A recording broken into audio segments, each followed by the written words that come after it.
오늘은 믿음이 무엇인지 살펴보겠습니다. 요즘 세상은 사람과 사람, 사람들과의 공동체, 나라와 나라 간의 신뢰가 무너졌다는 말을 많이 하고 있습니다.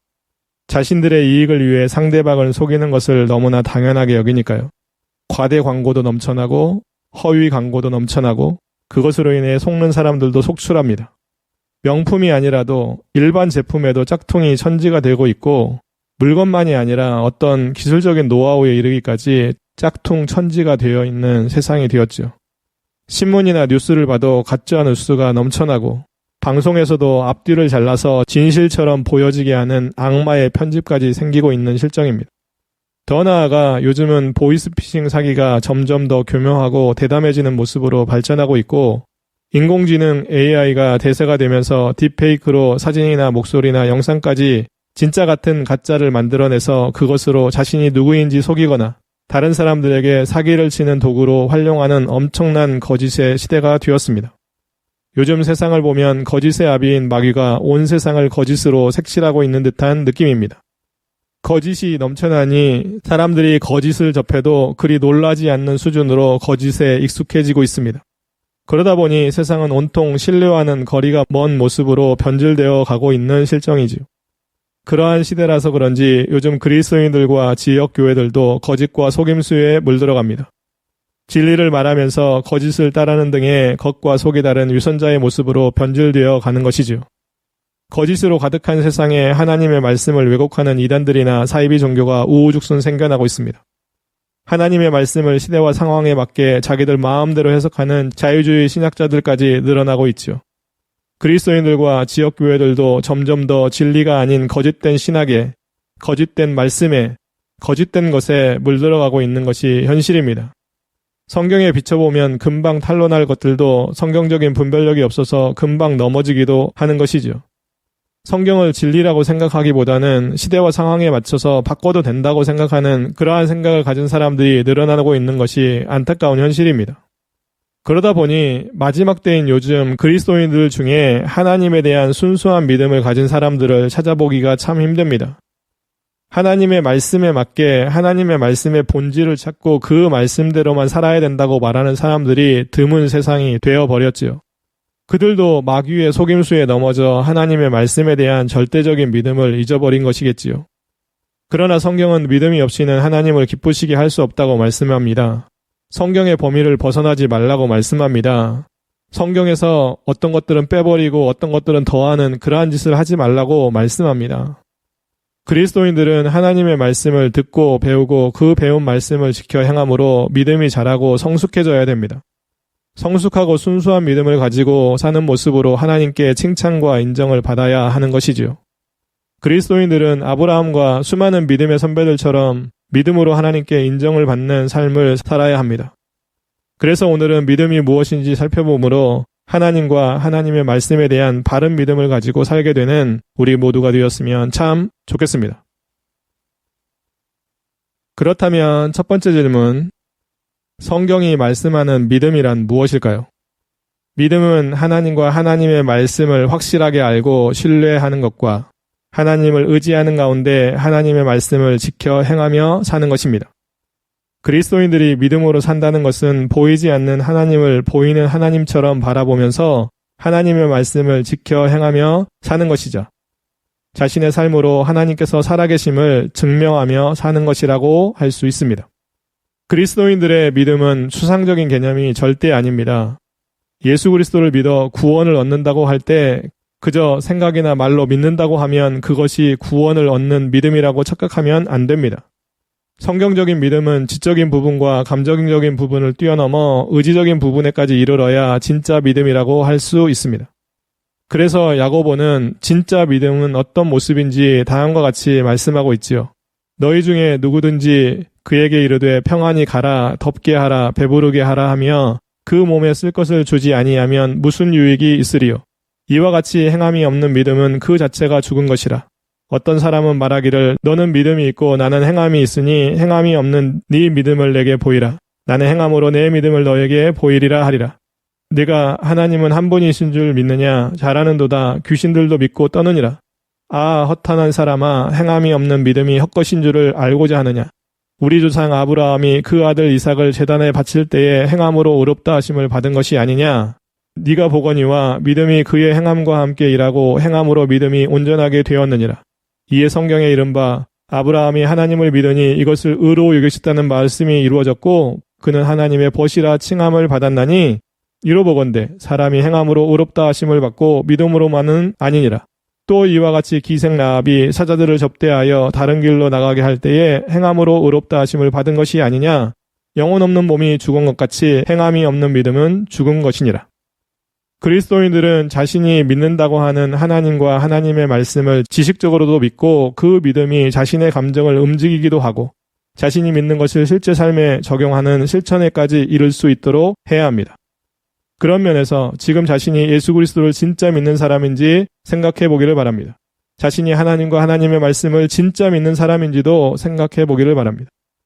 혹시라도 생각이나 말로 믿으면 된다고 생각했던 사람들은 이 시간 이후로는 자신의 믿음이 실제 삶으로 행해지는 믿음이 되도록 하나님께 기도하며 실천하면 좋겠습니다. 물론 그런 믿음이 없는 사람들은 하나님께 자신을 불쌍히 여겨주셔서 꼭 예수 그리스도를 믿음으로 구원을 얻게 해달라고 기도하고 또 기도했으면 좋겠습니다.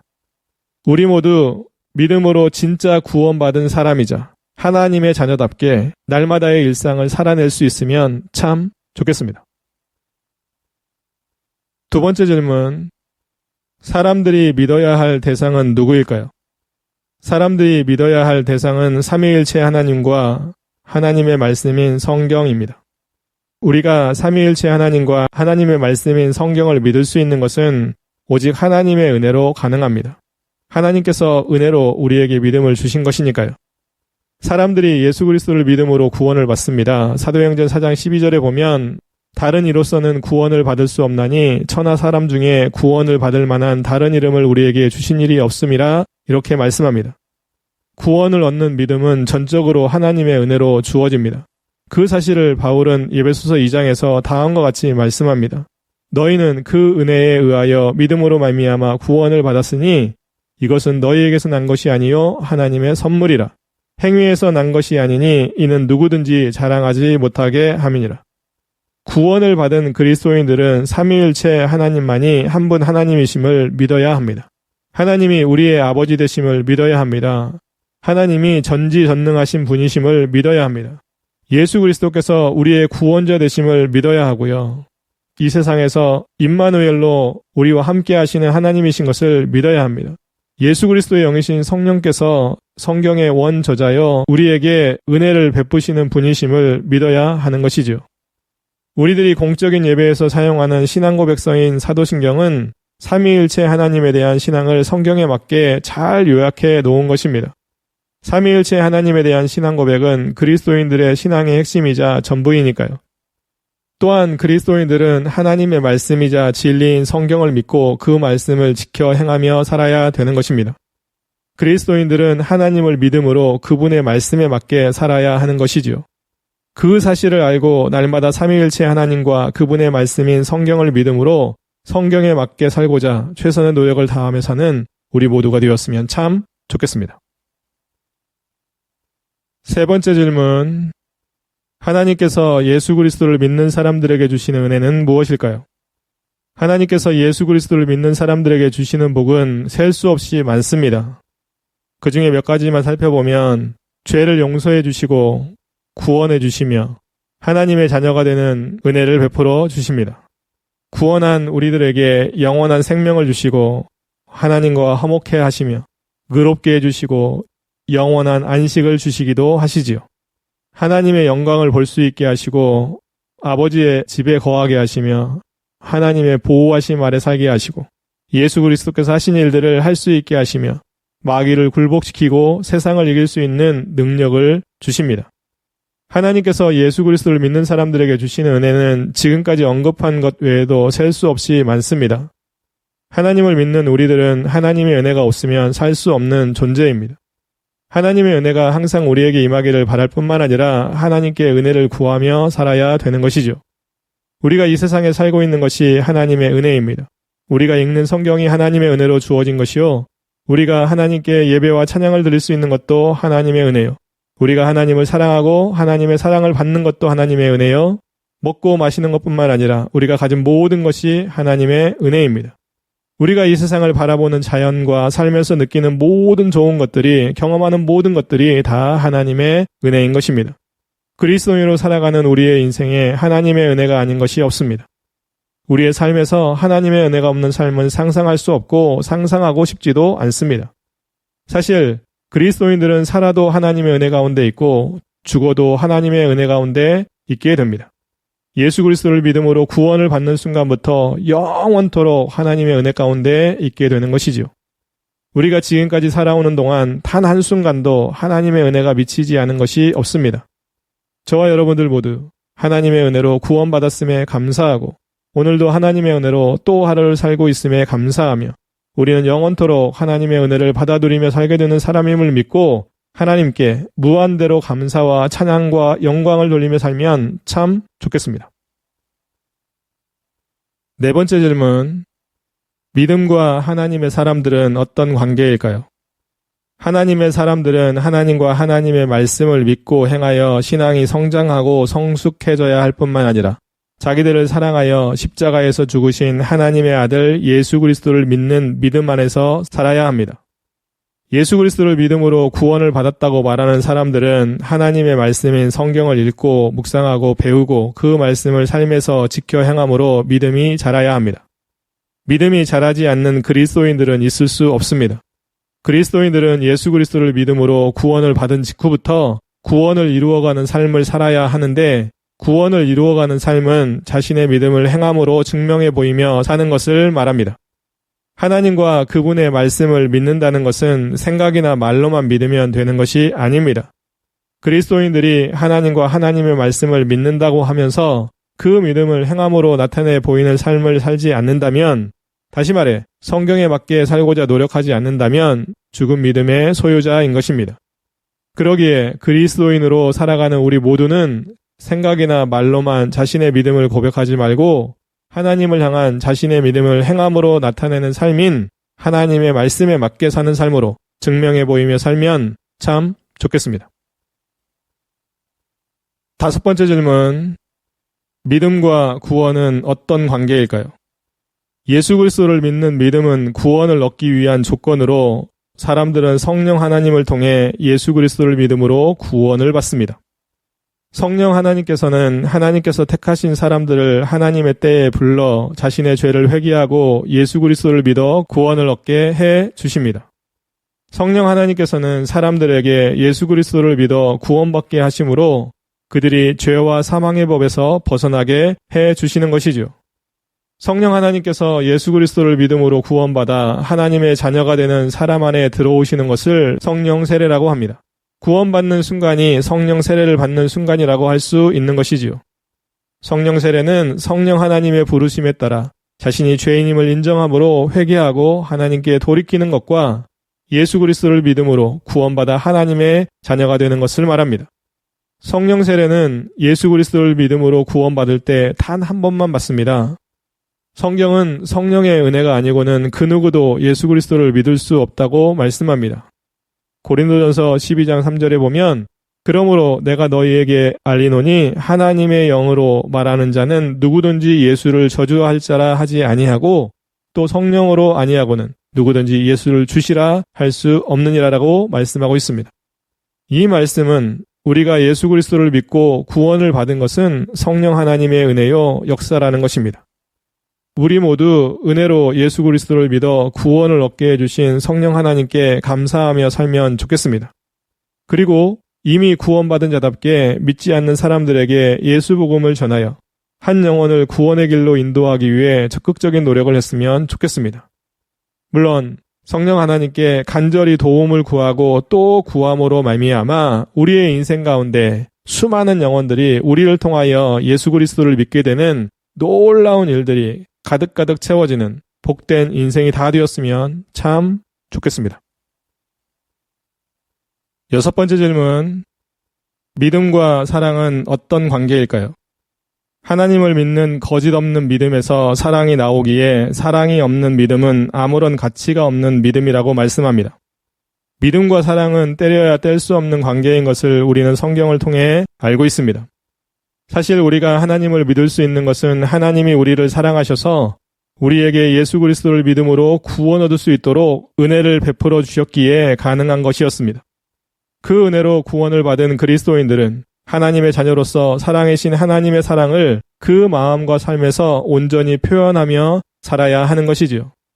하나님을 믿는 사람들은 하나님께 받은 무한대의 사랑으로 삼위일체 하나님을 비롯해 자기 자신, 배우자, 가족들, 믿음의 형제들, 이웃들, 그리고 원수들까지 사랑하며 살아야 하는 것입니다.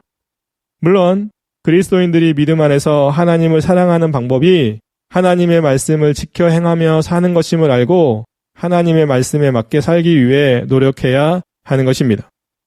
하나님의 말씀을 지켜 행하지 않는 사람들은 하나님을 사랑하지 않는 사람들이니까요. 또한 하나님을 믿는 사람들은 자신의 모든 일을 사랑으로 행해야 합니다. 예수 그리스도께서도 요한복음 13장에서 다음과 같이 말씀하십니다. 새 계명을 너희에게 주노니 서로 사랑하라. 내가 너희를 사랑한 것 같이 너희도 서로 사랑하라. 너희가 서로 사랑하면 이로써 모든 사람이 너희가 내 제자인 줄 알리라 라고 말씀하셨습니다. 예수 그리스도를 믿음으로 구원을 받은 사람들은 그 무엇보다 열심히 사랑하며 살아야 합니다. 하나님을 향한 믿음 안에서 서로 사랑하며 살아야 하는 것이지요. 저와 여러분들도 하나님을 향한 믿음 안에서 하나님과 자신과 이웃들을 깊이 사랑하며 자신이 행하는 모든 일을 하나님께 받은 사랑으로 행하면서 살면 참 좋겠습니다. 7번째 질문. 믿음과 기도는 어떤 관계일까요?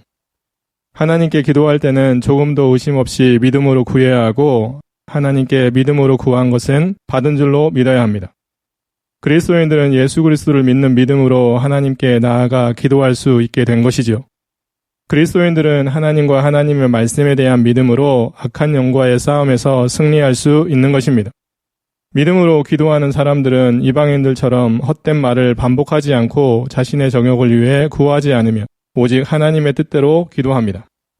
물론 하나님께 의심 없이 아무 기도나 해도 된다는 말이 아닙니다. 자신이 원하는 모든 것을 믿음으로 구한다고 해서 다 받는다는 말도 아니고요. 그 기도가 하나님의 말씀에 합당하고 하나님의 뜻에 맞는 기도여야 합니다. 하나님의 말씀인 성경에서 죄라고 하거나 자신의 정욕을 위해 구하면 안 되는 것이죠. 또한 하나님께서는 죄인들의 말은 듣지 않으시지만 경건하게 하나님의 뜻을 행하는 사람들의 말은 들으시기에 죄를 짓는 것을 아무렇지 않게 여기면서 하나님께 기도하면 아무리 믿음으로 구해도 받지 못함을 알아야 합니다. 사실 하나님을 온전히 믿는 그리스도인이라면 성경을 기준으로 기도할 것입니다. 다시 말해 그리스도인들은 성경에 기록된 내용의 범위를 벗어난 잘못된 것을 요구하는 기도를 하지 않겠지요. 성경에 기록되어 있지 않은 내용이라도 영적인 분별력을 통해 하나님의 뜻 안에서 기도할 것입니다. 기도를 할 때 하나님을 향한 절대적인 믿음으로 기도할 것이고요. 그러면서 하나님께서 우리가 기도한 것에 가장 합당한 것으로 응답해 주실 것이라고 믿는 것이죠. 하나님을 향한 절대적인 믿음으로 하나님의 말씀의 범위 안에서 기도하는 것이라는 말씀입니다. 그렇게 믿음으로 기도하는 사람들은 하나님께서 자신의 기도를 언제 어떤 방식으로 응답하시든지 하나님의 응답에 감사와 기쁨으로 받아들이며 살게 됩니다. 우리 모두 그러한 믿음으로 기도하며 살면 참 좋겠습니다. 8번째 질문. 믿음과 예수 그리스도의 부활은 어떤 관계일까요? 예수 그리스도의 부활은 믿음의 핵심으로 만약 예수 그리스도께서 부활하지 않으셨다면 믿음은 헛것이 되고 예수 그리스도를 믿는 사람들은 여전히 죄 가운데 있으며 모든 사람들 가운데 가장 불쌍한 사람이 된다고 말씀합니다. 바울은 고린도전서 15장에서 그리스도인들에게 부활신앙은 엄청나게 중요함을 강조합니다. 예수 그리스도의 부활은 그리스도인들이 믿는 믿음의 핵심이자 그리스도인들이 믿지 않는 사람들에게 전하는 복음의 핵심입니다. 그리스도인들은 예수 그리스도께서 부활이요 생명이심을 믿는 사람들입니다. 예수 그리스도께서는 본디오 빌라도에게 고난을 받으시고 십자가에서 죽으셨지만 하나님의 능력으로 3일 만에 육체적으로 부활하셨음을 믿어야 하는 것이지요. 예수 그리스도께서는 부활의 첫 열매가 되셨습니다. 그리스도인들은 예수 그리스도께서 하나님의 능력으로 사람들이 만질 수 있고 볼 수 있으며 썩지 않을 완전한 육체로 부활하셨다는 사실도 믿어야 합니다. 그리스도인들도 예수 그리스도께서 이 세상에 다시 오실 때 반드시 부활할 것임을 믿으며 살아야 하는 것이지요. 자신이 부활할 것을 믿는 그리스도인들은 예수 그리스도의 부활을 기념하는 날인 주일을 하나님이 기뻐하시는 모습으로 잘 지켜야 하는 것입니다. 온전한 주일 성수를 해야 하는 것이죠. 저와 여러분들 모두는 예수 그리스도의 부활을 믿을 뿐만 아니라 언젠가 예수 그리스도께서 이 세상에 다시 오실 때 우리도 부활할 것이라는 믿음으로 날마다 부활 신앙을 가지고 일상생활과 주일 성수를 하면 참 좋겠습니다. 9번째 질문. 믿음과 마지막 때는 어떤 관계가 있을까요? 예수 그리스도께서 다시 오실 때인 마지막 때에는 세상에서 믿음 있는 사람들을 보기가 힘들다고 말씀하셨는데 이는 예수 그리스도를 믿는 사람들도 적고 예수 그리스도 중심으로 살아가는 사람들도 적다는 것을 의미합니다. 우리들은 지금 세상의 마지막 때에 살고 있습니다. 마지막 때를 사는 사람들이 어떤 모습인지에 대해서는 바울이 디모데후서 3장에서 자세하게 말씀하고 있습니다. 몇 절을 제가 읽어드리면 사람들이 자기를 사랑하고 돈을 사랑하며 자랑하고 교만하며 비방하고 부모를 거역하며 감사하지 아니하고 거룩하지 아니하며 무정하고 원통함을 풀지 아니하며 모함하고 절제하지 못하며 사납고 선한 것을 좋아하지 아니하며 배신하고 조급하며 자만하고 쾌락을 사랑하기를 하나님 사랑하는 것보다 더하며 경건의 모양은 있으나 경건의 능력은 부인하니 이 같은 사람들에게서 네가 돌아서라 라고 말씀합니다. 그리스도인들은 절대 이런 모습으로 살면 안 될 뿐만 아니라 그렇게 사는 사람들을 멀리해야 하는 것이지요. 반면 성경은 그리스도인들은 마지막 때에 어떻게 살아야 하는지도 가르쳐줍니다. 그리스도인들은 마지막 때에 영적으로 깨어 있어야 하고 하나님의 말씀에 맞게 살아야 하며 예수 그리스도께서 다시 오심을 기다려야 하고 예수 그리스도 안에서 살아야 하며 세상의 소금과 빛으로서 선을 행해야 하고 세상 사람들에게 적극적으로 예수 복음을 전하며 살아야 한다고 말씀하고 있습니다. 하나님과 하나님의 말씀을 믿고 살아가는 저와 여러분들은 하나님께서 우리들에게 마지막 때에 어떻게 살라고 하셨는지 기억하여 하나님의 말씀에 맞게 살기 위해 노력함으로 하나님께 크게 영광을 돌리면 참 좋겠습니다. 10번째 질문. 성경이 말씀하고 있는 믿음의 특징들은 무엇일까요? 성경이 말씀하고 있는 믿음의 특징들을 몇 가지 말씀을 드리면 어느 누구도 믿음 없이는 하나님을 기쁘시게 할 수 없다고 말씀하시며 하나님께서 주시는 믿음은 예수 그리스도의 말씀을 듣는 것으로부터 얻을 수 있다고 말씀합니다. 여기서 예수 그리스도의 말씀을 듣는다는 의미는 들은 말씀을 깨달아 알고 그 말씀을 마음으로 믿어 새기며 그 말씀을 실천하며 산다는 것을 의미합니다. 예수 그리스도를 믿을 때만 하나님의 말씀이 그 사람 속에 거하게 된다고도 말씀하시지요. 예수 그리스도께서는 사람들이 겨자씨만한 믿음이라도 진짜 믿음을 가질 뿐만 아니라 예수 그리스도를 끝까지 믿고 따르기를 원하십니다. 믿음의 사람들은 무엇을 하든 믿음 안에서 행해야 하고 항상 믿음 안에서 살고 있는지 확인하여 믿음대로 잘 행하며 살아야 하는 것이죠. 믿음의 사람들은 항상 믿음의 선배들의 믿음을 본받아야 합니다. 하나님을 믿는 사람들에게 하나님께서 복과 능력을 주신다는 사실을 알고 더더욱 열심히 하나님을 잘 믿어야 하는 것이죠. 믿음은 연약한 믿음에서 성장해야 되고 더 나아가 충만한 믿음으로 성장하고 성숙해 가야 됩니다. 믿음이 있다고 말만 하고 행함이 없는 믿음은 죽은 믿음이라고 성경은 가르쳐주지요. 가족과 친척들을 돌보지 않는 사람은 믿음을 버린 사람으로 불신자보다 더 나쁜 사람이라고 말씀하고 있고요. 믿음이 좋은 사람들은 예수 그리스도께 칭찬을 받기도 하고 믿음이 없는 사람들과 믿음이 적은 사람들은 예수 그리스도께 책망을 받았다는 사실들을 기억하여 우리들 모두가 정말로 하나님이 기뻐하시는 믿음의 수준을 갖고 살아갔으면 참 좋겠습니다. 그리스도인들에게 믿음은 구원과 영원한 생명을 주는 가장 중요한 하나님의 은혜 중에 하나입니다. 그 사실을 아는 그리스도인들은 하나님의 말씀을 읽고 묵상하고 배우며 그 말씀을 행함으로 믿음이 자라도록 노력해야 하는 것이죠. 그리고 그 믿음으로 하나님을 기쁘시게 하는 일상을 살아야 되는 것입니다. 저와 여러분들 모두 그리스도인으로서 하나님과 하나님의 말씀을 잘 믿을 뿐만 아니라 그 믿음으로 하나님을 기쁘시게 하는 일상을 살아내는 그러한 모습이면 참 좋겠습니다.